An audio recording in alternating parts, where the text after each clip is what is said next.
This video has been a long time coming.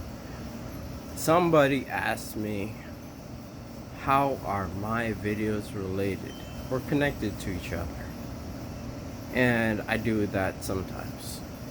And I thank this person for that question. It ties into how to survive a stroke. Now, strokes are the third largest killer in the United States. And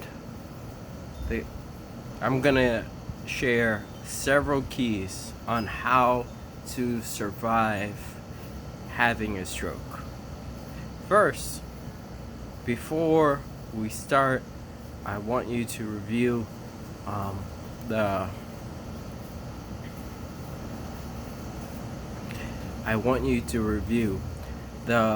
four things to look out for when having a stroke. But the keys are to detect the signs early. I'm going to do another video on other symptoms that I experienced and I'm sure other people have experienced. We're going to do a video on risk factors if I haven't done so already. And if I have done it, please check out the video. So the first thing is to know the signs and symptoms that you're going to have a stroke, because the sooner that you act, the more likely and generally better the outcome. When blood goes through the blood-brain barrier and touches a brain cell, the brain cell dies, and your brain has to figure out how are you going to adapt. Essentially, how are you going to play marbles with less marbles in your life?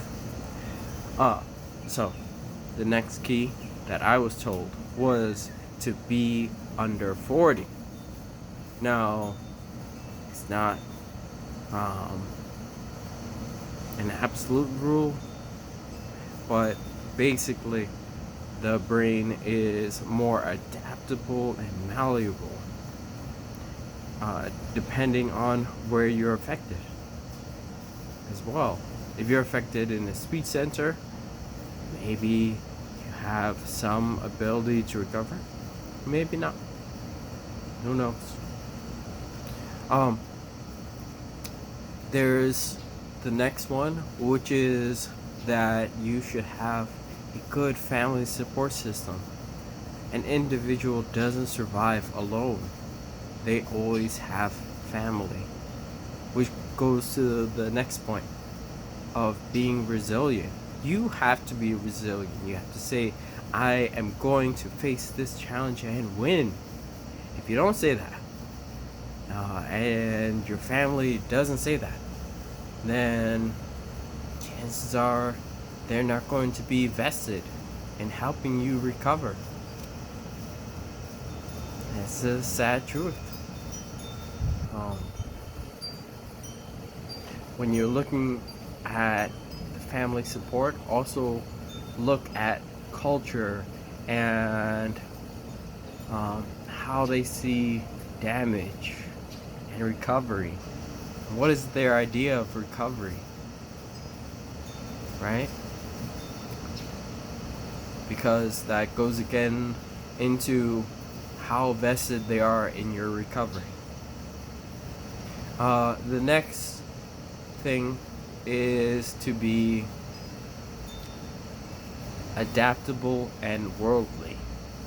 Right? I was told worldly, but it's basically saying that sometimes because you have a stroke, something is in your life, an opportunity is closed, and you have to be able to see what else is out there. Right? Before this whole thing happened, I was a social worker, and then I was a video gamer. I'm still kind of a social worker in my mind. I just like to look at scenarios and say, right? Let's see. So, one door closes, another door opens. You have to see it that way. Adaptable, resilient, worldly, good family support system.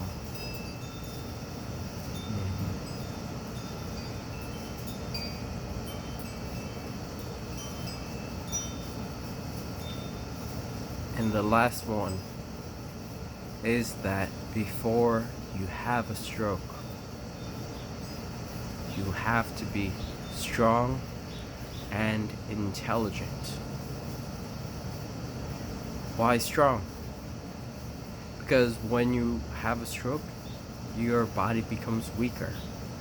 Your mind cannot command your body as easily. But if you're strong, you built up a lot of connections in your brain telling your body how to function. And so your mind is trying to recover that. Intelligence. It goes with being a good reader, being a person that understands, right? So when you have a stroke, you're wondering, how am I going to respond? How am I going to solve this obstacle in my life? That's where intelligence comes in. If you're not intelligent, better start thinking about it. It is a good way out. Right? There's the last one, which is to not despair. If you despair, if you are overly anxious, or you become depressed because about this type of scenario, and it can even affect a normal person. A normal person will collapse. They can have everything going right. They have trouble working through anxiety and depression. Imagine having a stroke. Right? So, not only do you have to lift yourself up, lift up the people around you, try not to damage them, and you ask them to be patient with you. So, how do my cooking videos and all the other videos I have connect with each other? Well, it's because I'm worldly. I have many different interests. But being a YouTube channel and being successful means that I cannot be a jack of all trades. And so I did look for the community's feedback. But I found that I like gardening. And that's just one thing. Okay. I hope that this was helpful.